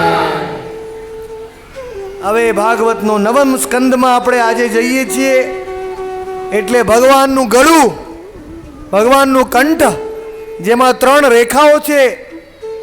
અને નવમ સ્કંદમાં શુકદેવ ગોસ્વામી ભગવાનના લીલા અવતારનું વર્ણન કરે છે. અને લીલા અવતાર છે રામચંદ્ર ભગવાન કી જય, બોલો રઘુનાથ દેવ કી, સીતારામ કી જય. અલૌકિક આ ભગવાનનું સ્વરૂપ સીતારામનું નવમ સ્કંદમાં સુદ્યુમ્ન, પૃષ્ણિધર અને સુકન્યા ચવન ઋષિ રેવતીનું લગ્ન બલદેવ સાથે, નભાગ, અંબરીશ અને દુર્વાસાની લીલા આવે છે. સૌભરી મુનિની લીલા આવે છે. સૌભરી મુનિએ 12 વર્ષ સુધી જમુનામાં તપ કર્યું, છતાં એમનું મન વિચલિત થઈ ગયું, કારણ કે ગરુડને એમને શાપ આપેલો. અને એટલે કાલિયા નાગ જમુનામાં આવી ગયો, કારણ કે ગરુડ સૌભરી મુનિએ શાપ આપેલો કે ગરુડજી જમુનામાં ના આવી શકે. પછી હરિશ્ચંદ્રની કથા આવે છે અને સાગરની અને કપિલ મુનિની 60,000 પુત્ર ગંગા સાગરમાં ગંગાજીએ ઉદ્ધાર કર્યો છે. ગંગાના અવતરણની કથા છે અને ખટવાંગ મહારાજની કથા આવે છે. એ કથાઓ આપણે કાલે સાંભળીશું. આજે આપણે રામચંદ્ર ભગવાનનો જન્મ મનાવીશું. બોલો સીતારામ કી જય. એટલે બધા લોકો મારા પાછળ રામચંદ્ર ભગવાનનો મંત્ર ઉચ્ચારણ કરજો. વંદામહે મહેશાનામ, વંદામહે મહેશાનામ,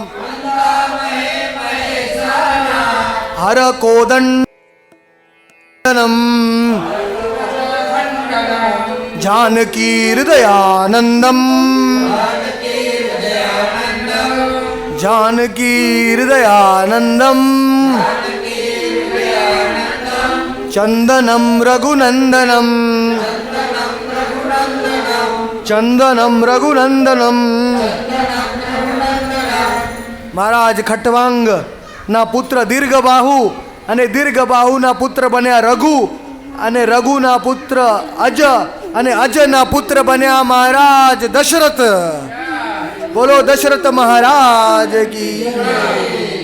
તો દશરથ મહારાજે પ્રાર્થનાઓ કરી છે ભગવાનને સંતાન ઉત્પન્નની માટે. અલૌકિક પ્રાર્થનાઓ કરી છે દશરથ મહારાજે. અને દશરથ મહારાજની પ્રાર્થનાઓથી ભગવાન એટલા પ્રસન્ન થયા છે કે વૈકુંઠ ધામના ભગવાન એ કીધું કે હે દશરથ, તારા ઘરમાં હું એક સ્વરૂપમાં નહીં આવું, પણ તારા ઘરમાં હું 4 સ્વરૂપમાં આવીશ. જે વૈકુંઠ ધામના ચતુર્વ્યુહ છે, સંકર્ષણ, અનિરુદ્ધ, પ્રદ્યુમ્ન અને વાસુદેવ, ચતુર્વ્યુહ કહેવાય છે. વૈકુંઠ ધામનું પાલન પોષણ કરે છે આ ચતુર્વ્યુહ. એમાંથી વાસુદેવજી રામ બની ગયા, સંકર્ષણ લક્ષ્મણ બની ગયા, અનિરુદ્ધ ભરત બની ગયા અને પ્રદ્યુમ્ન શત્રુઘ્ન બની ગયા છે. બોલો રામ લક્ષ્મણ ભરત શત્રુઘ્ન કી. એમ કરીને દશરથના ઘરે કૌશલ્યા, જે અદિતિ અને સુતપાનો અવતાર, ભગવાનના પાછલા જન્મમાં જે માતાઓ થઈ હતી એમનો અવતાર કૌશલ્યા બની છે. અને ભગવાન રામ કૌશલ્યા નંદન દશરથની ઈચ્છાઓ પૂરી કરવા માટે જન્મ લીધો છે. પણ રામચંદ્ર ભગવાન વિચારવા લાગ્યા કે મેં બધા અવતારોમાં જુદા જુદા રંગ લીધા છે. મેં વરાહ દેવમાં મેં લાલ રંગમાં આવ્યો છું, અને કપિલ દેવજીના રૂપમાં સફેદ રંગમાં આવ્યો છું, અને ગૌરાંગના રૂપમાં હું પીળા રંગમાં આવીશ કળિયુગમાં, અને કૃષ્ણના રૂપમાં હું શ્યામ રંગમાં આવીશ. પણ હું રામની લીલામાં એવો રંગ લઈશ કે મારા પ્રેમના રંગમાં બધા રંગી જશે. એટલે ભગવાન રામ કયો રંગ લઈને આવ્યા છે? નીલ રંગ. આપણી કાર્પેટ પણ નીલ રંગની છે. એટલે દુર્વા ઘાસનો રંગ છે. દુર્વા ઘાસ છે આપણા પાસે, હા, ધાબળો ઘાસ. એ ઘાસનો રંગ રામચંદ્ર ભગવાનનો રંગ થયો છે. અને એવો સુંદર રંગ, ગ્રીન કલર રામચંદ્ર ભગવાનનો કે સીતાજીનું મન હરણ કરી લીધું છે. અને એવા રામની હવે આપણે સમય પૂર્ણ થઈ ગયો છે. રામ જન્મ મનાવીશું. સીતારામનું કીર્તન કરીને, ભજન કરીને આપણે નાચવાનું છે. અને ઝૂલો તો નથી લાવ્યા રે. ઝૂલો કાલે આવશે. કૃષ્ણ જન્મમાં ઝૂલો આવશે. રામ જન્મનો ઝૂલો નથી.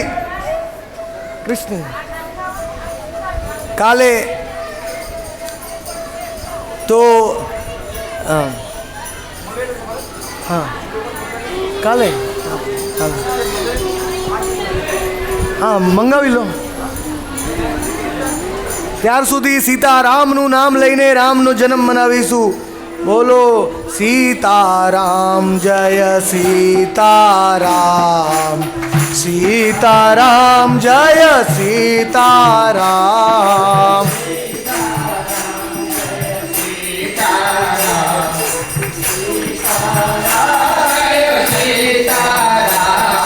સીતારામ જય સીતારામ, સીતારામ જય સીતારામ.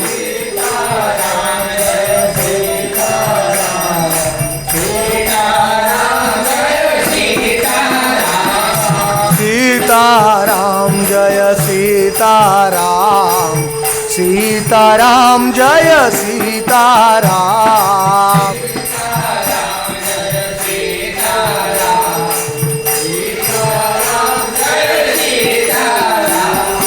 રઘુપતિ રાઘવ રાજા રામ,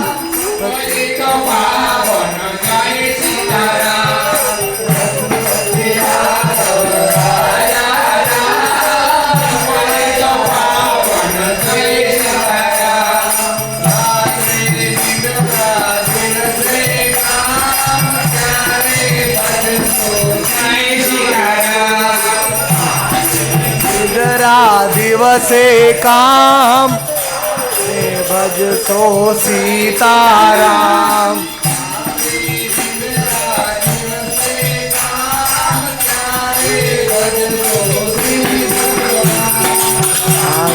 નિદ્રા દિવસે કામ ભજશો સીતારામ. સીતારામ જય સીતારામ, જય સીતારામ, જય જય સીતારામ.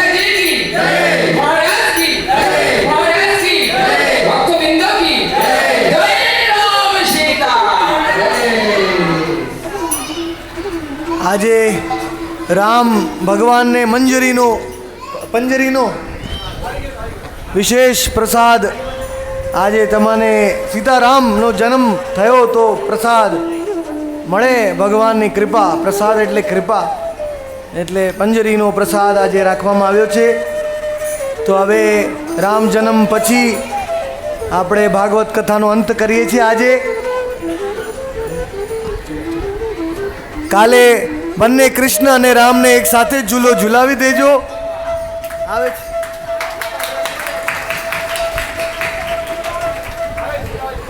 બે મિનિટ કીર્તન કરો.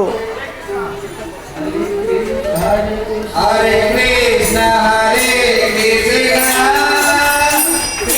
કૃષ્ણ હરે હરે, હરે રામ હરે રામ, રામ રામ હરે હરે, હરે કૃષ્ણ રામના જન્મમાં તો નાચવું જોઈએ.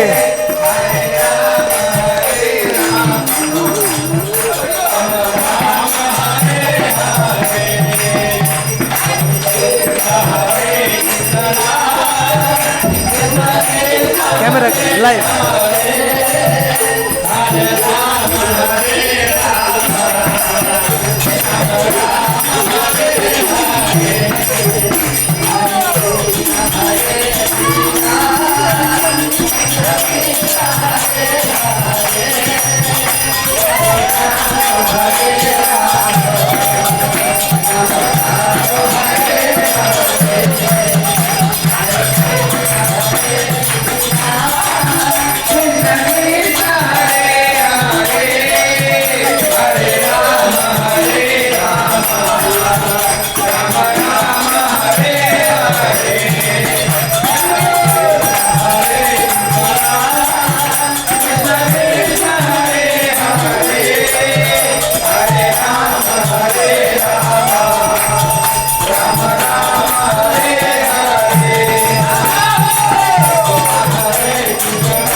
Daya pragata krupala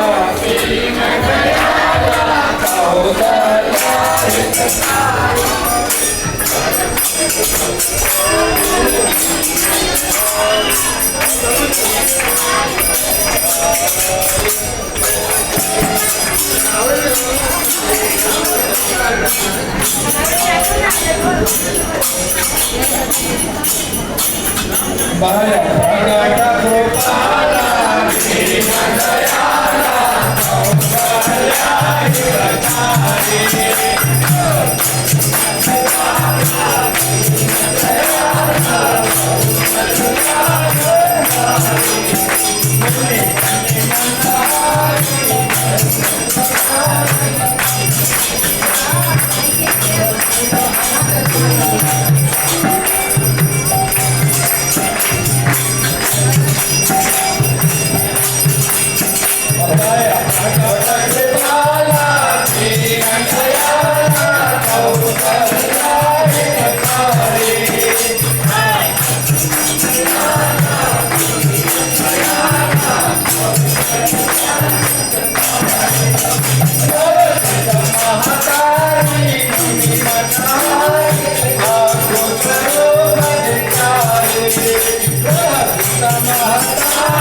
માઇક કાઢી નાખવાનું તો અવાજ બરાબર થાય.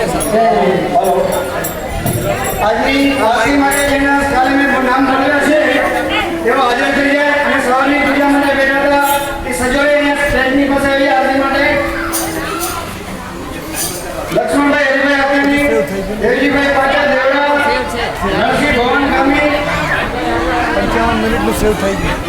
અમારી મંડી મંગારી નરસિંહ ગોરખપુરિયા ધનવી અંબાની બેરા વિનોદ અવજી દુબરિયા અમારી માવજી ચૌધરી પ્રેમજી ભીમા વૈદ અને મહેશ નારાયણ ચૌધરી જે આવતા તે પૂજા કરવા માટે તેમની પાસે આવી જાય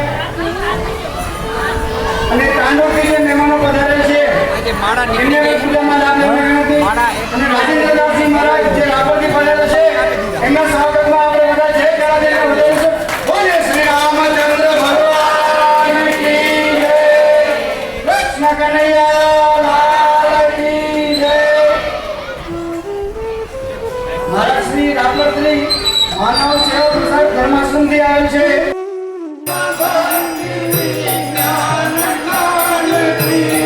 महापुराण भागवत निर्मल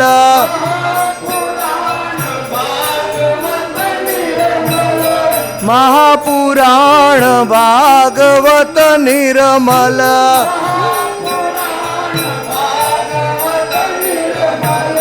शुकमुख विगलित निगम कल्प फल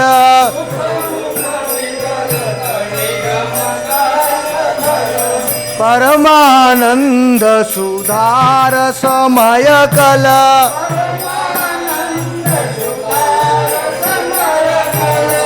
लीला रति रस रस निदान की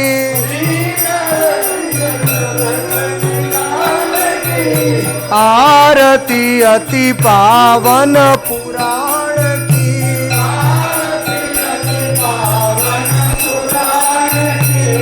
कलिमल मथनी त्रिताप निवारिणे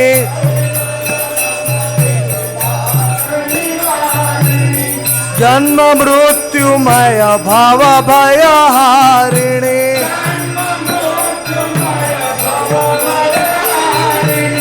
सेवत सतत सकल सुखकारिणे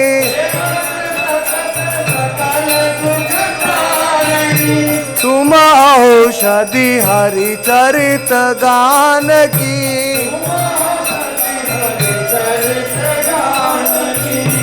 आरती अति पावन पुराण की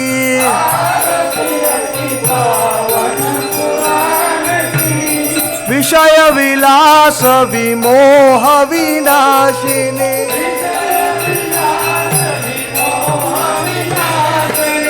विमल विराग विवेक विकासिनी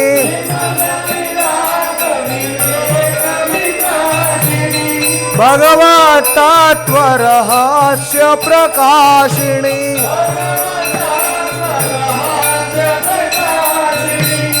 परम ज्योति परमात्म ज्ञान की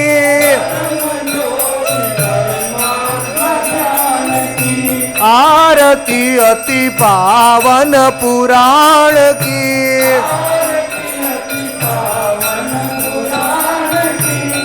परमहंस मुनि मन उल्लासिनी रसिक हृदय रस रास विलासिनी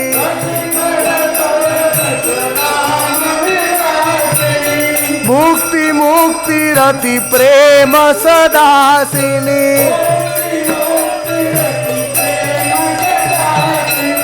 कथा किंचन प्रिय सुजान की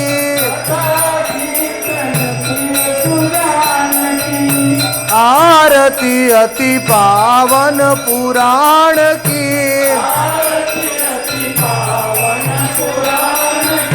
भागवत जय श्रीमद् भागवत जय श्रीमद् भागवत श्रीमद् भागवत जय श्रीमद् भागवत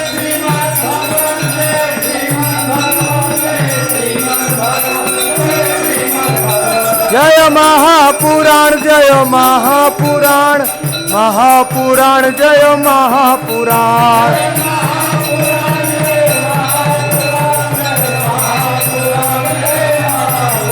हरि बोल हरि बोल हरि बोल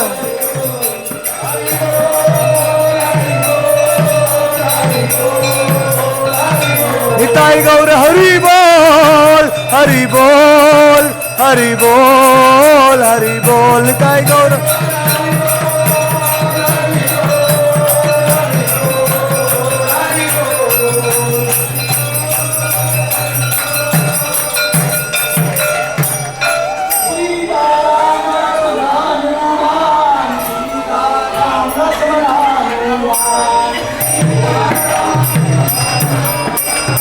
सीताराम लक्ष्मण हनुमान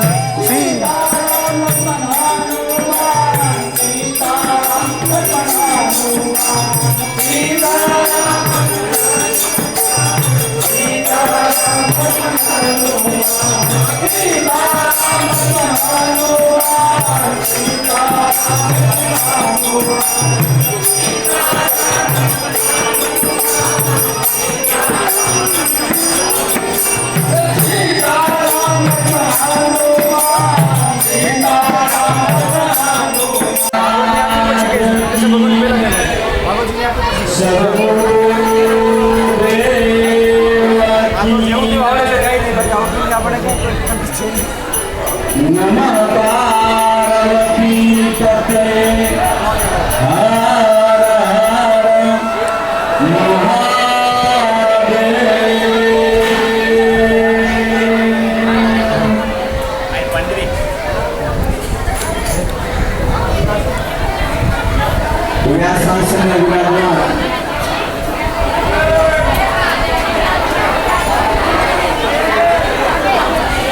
पूज्य महाराज श्री અને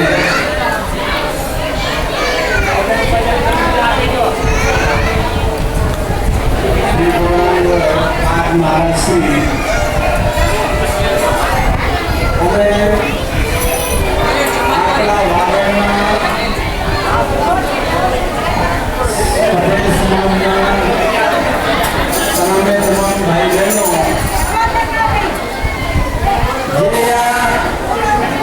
हैदराबाद આવી આ તમારો પુરુષાર્થ જોઈને હું એટલું ગયો હમણાં વસંતભાઈને પૂછતો હતો કે ગયા વર્ષે આ વાડી બનાવી એથી વિશેષ વાત મેં પૂછ્યું પણ ઘર કેટલા કે 50 આ તમારા બધાના સાહસને તમારા સંગઠનને તમારા સંતને ખૂબ ખૂબ અભિનંદન ખૂબ ખૂબ ધન્યવાદ કે આપ બધા આવો સરસ એવો કામ કરી બતાવ્યું છે અને એ સાથે સાથે આ બધાને અહીંયા ભગવત કથાનું આયોજન કર્યું મહારાષ્ટ્રીને હું બોલ્યો છું ગોળાની પરંપરા ગૌરિયા અમારા એક ગૌરિયા સંપ્રદાય કહેવાય છે એ ગૌરાના મહાપ્રભુના અન્યાયીઓ અને આખા હિન્દુસ્તાનમાં નહીં દુનિયામાં હમણાં તો બહુ નામ ચાલે છે ઇસ્કોનની એક પરંપરા છે મહારાષ્ટ્રી એમાં છે કે તમને ખબર નહીં પણ આ આખું ભક્તિવેદાંત સ્વામી જે આખી દુનિયામાં જે અલગ જગાવેલી નામ સંકીર્તનની તો આ નામના સંકીર્તનના જે પ્રચારક છે ભગવત નામના અને શ્રીમદ ભાગવતજી એમ કહે છે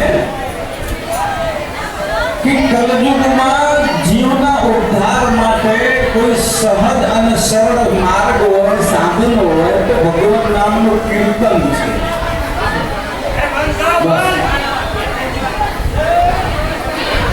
ભગવત નામના કીર્તનના પ્રચારકોની આ પરંપરામાંથી આવે છે ખરેખર હવે તો મને ખરો આઈડિયા નથી આ લોકો જ્યારે ધૂન ગાતા ને ધૂન તો આપણે નાચવાનું મન થાય સ્વર્ગસ્થ નાચવાનું મન થાય હા એટલો સરસ આ લોકોનું કીર્તનની પરંપરા છે આ લોકો પાસે જ છે પાછી એ આખી પરંપરા તો બહુ સરસ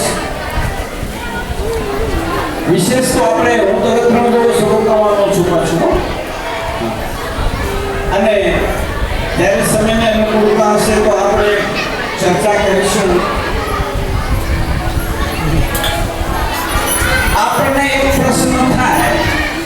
એક પ્રશ્ન આપણે થાય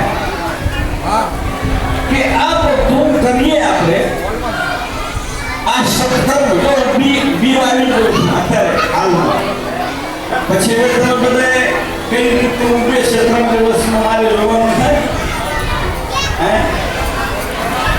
ખેતરને ખેડી નાખે ને તો ઉથલ પાથર થઈ જાય ને માટે આ ઉથલ પાથર આ બધું આપણે કરીએ તો આપણને મળે શું? મારો પ્રશ્ન એ છે તમે સત્કર્મ કરો, ધર્મ કરો, પૂજા પાઠ કરો, આ બધું કરો તો શું મળે આપણને? શું મળે? આ પ્રશ્ન તમારા બધાના અંદર નાખવા માટે હું અપર કરી રહ્યો છું. શું મળે? ભગવાનનું નામ લઈએ, પૂજા પાઠ કરીએ ને બધું કરીએ તો પૈસો બહુ મળે. પૈસો બહુ મળતો એટલે નરસિંહ મહેતા કે સૌથી વધારે પૈસો હોવો જોઈએ હતો. નરસિંહ મહેતા કે પૈસો નતો. એક વસ્તુ છે, તમારું કોઈ કામ અટકશે નહીં. તમારું કોઈ કામ અટકી નહીં પડે. પણ તમે ધીરુભાઈ અંબાણી થઈ જાય એની કોઈ ગેરંટી આપી ન શકાય. તો શું આપણે ભગવાનનું નામ લઈએ ને બધું કરીએ તો આપણને કોઈ તાવ ન આવે? આપણે કોઈ રોગ ન થાય? એવું ખરું? મને એ પણ મગજમાં કહેતું નથી. આ બધા જાણતા હશો રામકૃષ્ણ પરમહંસ મહાન સંત આપણામાં થઈ ગયા વિવેકાનંદજીના ગુરુ, એમને કેન્સરનો રોગ હતો. એ કાલી માની સાથે વાતો કરતા હતા. બહુ દૂરની વાત નથી. આપણે વચ્ચે હમણાં ડોંગરેજી મહારાજ થઈ ગયા મહાન સંત આપણા ગુજરાતના ગૌરવ. એ ડોંગરેજી મહારાજને કેન્સર હતું. પાંડુરંગ દાદા સ્વાધ્યાય પરિવારના આખો કેવો જબરદસ્ત કામ એમણે કર્યા. એ પાંડુરંગ દાદાને ડાયાબિટીસ થકી 2 પગ કપાવવા પડ્યા. આવું કઈ ભગવાનનું નામ તો આપણા કરતા લોકો વધારે લેતા હતા. આ તો છતાંય થાય જ છે. તો પ્રશ્ન એ થાય કે ભગવાનનું નામ લઈએ તો આપણને શું મળે? રોગ જાય નહીં, પૈસો મળે નહીં, આવું કઈ બધું થાય નહીં. અને બીજી તો વાત જોવા દો, જેમને તમે હવે પૂજીએ છીએ રામ કૃષ્ણ, આ લોકોના પોતાના જીવનમાં વિટંબનાઓનો પાર નથી રહ્યો. વિચાર કરો, કૃષ્ણનો આખો કુટુંબ કૃષ્ણની નજર સામે લડી મળ્યો, કાંઈ કરી શક્યા નહીં. બધું ખેદાન મેદાન થઈ ગયું, કાંઈ વધ્યું નહીં. રામ અને સીતા એમને વનમાં જવાનું છે. અને બીજું વાત તો મૂકી દો, માં જાનકીને છેલ્લી અવસ્થા એવી આવી છે કે એમને વગડામાં રહેવાનું થઈ પડ્યું. કે જેને જંગલમાં રહેવાનું થયું એ રાજમહેલમાં રહી ન શક્યા. એમના જીવનમાં આ બધી વિટંબનાઓ તો આવી છે. મારા ભાઈ બહેનો, આ સત્કર્મો કરીએ તો આપણને શું મળે? આપણને સમાધાન મળે છે. અને જીવનમાં સૌથી માણસ સુખી કયો છે? કે જેને સમાધાન મળી ગયું છે. સમાધાન ના મળ્યું હોય ને તો ગમે તેટલું તમે મેળવેલું હશે ને તમને શાંતિ નહીં મળે. પરીક્ષિતને શ્રાપ થયો. પરીક્ષિતને શ્રાપ થયો કે તને 7મા દિવસે તક્ષક કરડશે. પરીક્ષિત રાજપાટ ત્યાગ કરી ગંગા કિનારે બેસી ગયા. ઋષિ મુનિઓ આવ્યા, વાત મૂકી. હવે મને શ્રાપ થયો છે, મારી પાસે 7 દિવસ છે, હવે મારે શું કરવું જોઈએ? સુખદેવજી મહારાજ કે કશું ચિંતા કરશો નહીં, હું તને ભાગવતની કથા સંભળાવીશ. આપણે જાણીએ છીએ સુખદેવજી મહારાજ કથા સંભળાવે છે અને છેલ્લે પરીક્ષિતને તક્ષક કરડ્યો છે. એવું નથી બન્યું કે ભાગવતની કથા સાંભળી લીધા પછી એમ થઈ ગયું કે હવે તક્ષક કરશે નહીં. એટલે તક્ષક તો કર્યો. મોબાઈલ તો અમારી તમારી દ્રષ્ટિએ તો કંઈક ચમત્કાર થવું જોઈએ મારે કંઈ ચમત્કાર થયું તો દેખાતું નથી મારા ભાઈ જે ચમત્કાર થઈ ગયો ને એ ચમત્કારને જે મેળવી જશે બસ એનો લોક અને પરલોક એનો ભવો ભવ સુધરી જશે પરીક્ષિતને ઈ મળી ગયેલું શું મળી ગયેલું ઈ મળ્યું ગયું છે શું મળ્યું પરીક્ષિતને 7 દિવસની કથા પૂરી થઈ સેવકોએ કહ્યું મહારાજ સાવધાન તક્ષક આવી રહ્યો છે પરીક્ષિત કહે છે ભલે આવતો હોય અત્યાર સુધી મારા મનમાં એક ભ્રાંતિ હતી કે તક્ષક મને કરડશે ને હું મરી જઈશ પણ આ કથા સાંભળ્યા પછી મને ખ્યાલ આવી ગયો તક્ષક મને નહીં કરડે એ ગોળ ગોળ તો મારા શરીરને કરડશે હું શરીર નથી